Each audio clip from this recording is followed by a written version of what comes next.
Welcome to an audio version of an original article by Kathi Kresol, operator of Haunted Rockford Paranormal Events, Rockford, Illinois.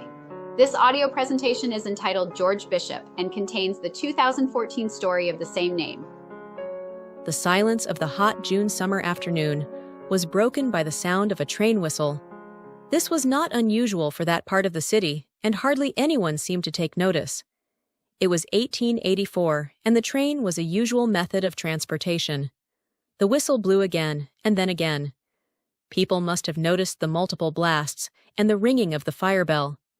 Some of the men even mentioned the whistle and the bell later, after the horrible tragedy happened.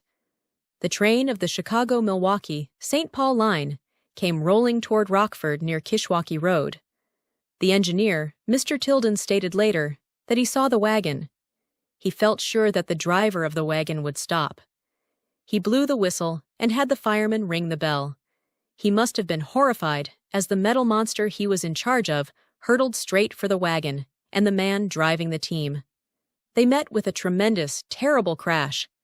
The cowcatcher caught the wagon where the horses and wagon were attached, ripping them apart. The wagon was capsized and tumbled and smashed. Pieces of wood and meat from the wagon's cargo scattered in a line between the train and the wreckage that was once the wagon. There was a brief, awful moment of silence. Everyone was too stunned to move or to speak. Some of the passengers from the train broke the silence by jumping from the train, eager to help. They ran forward, some of them towards the horses and some toward the wagon. The horses had been carried along for quite a distance and were all dead. Other passengers, including Supervisor William Knapp of the town of Burritt, rushed to the driver. Lifting debris from the wagon, they gently moved the driver into a car on the train and rushed toward the depot. The young man's wounds were truly terrifying. The top of his head was horribly cut, and his brains were exposed with small pieces of his skull driven into his brain. His right leg was broken above the knee. His right thigh and hip joint were both fractured. Identification of the wagon driver was difficult due to his wounds, but he was finally somehow recognized as George Bishop, and they moved him as gently as they could toward his father's house on Bishop's Hill near the resort house. Along the way, they were met by Dr. Richings. Once home, they laid him on a bed, and the doctor did what he could to help the injured man. He had to trepan the wound to remove the pieces of skull from the brain. The doctor was not very hopeful of the young man's survival. Interviews with the engineer and another witness, a farmer who was in his field working at the time of the accident, established that it was all an unfortunate accident. They all believed that George had been asleep, so deeply asleep that not even the shrill whistle of the train could wake him.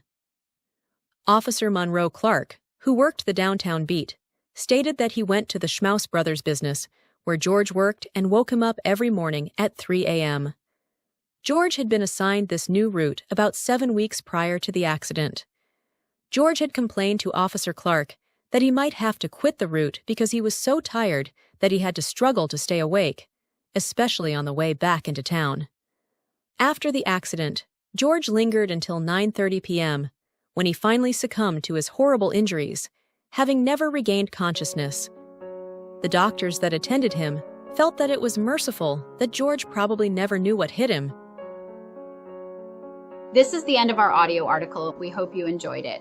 The article George Bishop was written by Kathi Kresol, copyright 2014. The article is also available in print on hauntedrockford.com. This audio presentation was produced by Thomas Saunders for Haunted Rockford, copyright 2024.